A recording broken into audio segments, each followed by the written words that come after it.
Study released late last week by the U.S. National Transportation Board found that states that have legalized cannabis are seeing increases in car crashes compared to states where cannabis is not legal. Cannabis, legalization! It's about a private member's bill to legalize marijuana in India. Just look at my eyes and see, they're always stoned. I'm always stoned. Why just stop with cannabis? Why don't we do some cocaine? Because it really fires us up.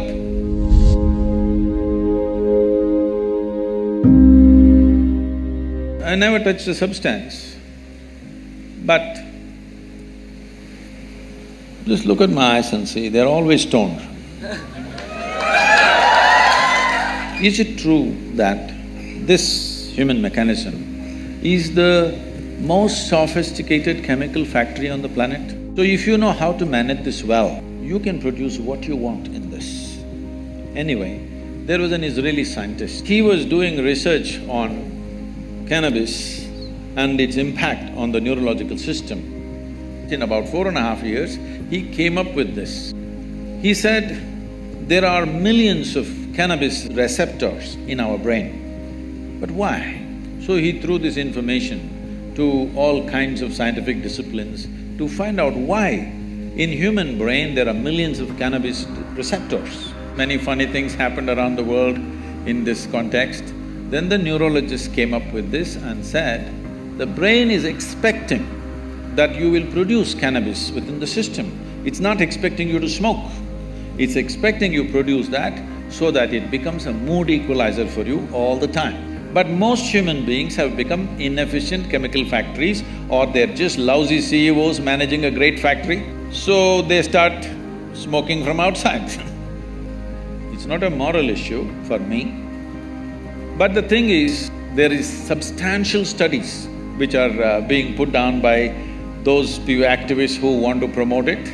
There is substantial studies to show that your decision-making, certain dimensions of your brain, particularly about decision-making, are sufficiently suppressed. If you smoke marijuana for 30 days, this will last for 4 to 5 years. Your decision-making is clearly affected.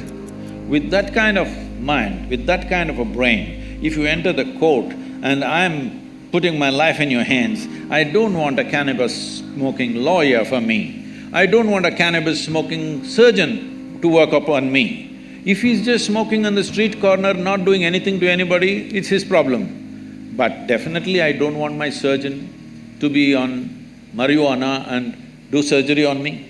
Yes or no? Do you want? Nor do I want other drivers, because I drive at a certain speed, I don't want other drivers who are smoked out driving with me. I don't want. Nor do I want my driver ever, if at all if I sit in the back seat, to have smoked and then driving. If you want that, you choose, but we don't want that. Most people don't want that because they know what it'll lead to. So what we are looking at recreation, we have made it this way. What this means is essentially, today, 70% of the American population is on prescription medication, rest of the world is trying to catch up. People are starting medicines very early on their life. The remaining 30% of course are going on things that you're talking about. Why just stop with cannabis? Why don't we do some cocaine? Because it really fires us up. I told you, it's not a moral issue for me. It's a question of whether it'll enhance your life or suppress your life. Whether it'll allow you to live your life full on, or will it make you a smaller life than the way you are, or what you're capable of. Nothing less than what you can do must happen in this life, isn't it? For whatever reason. Either because of your attitudes, or your stress, or your drug, or for whatever reason, you should not become a human being less than what you could be. You must maximize this life, because all you have in this life is how intense and profound is your experience of life, that's all there is. And half the time if you're dazed out, you will miss that possibility. But if you come to me, I can teach you a way. Simply you can sit here and be stoned out. No… Really. Not just me, I do this to any number of people, thousands of people, they just sit there and boom. Every day in the morning I can show you millions of people who close their eyes, tears of ecstasy dripping, because there is a way there is a way to activate this system because there's no more complex chemistry on the planet than this one. When everything is here, it's best to learn to use this. If we invest some time early on in your life, very effortlessly you can get here.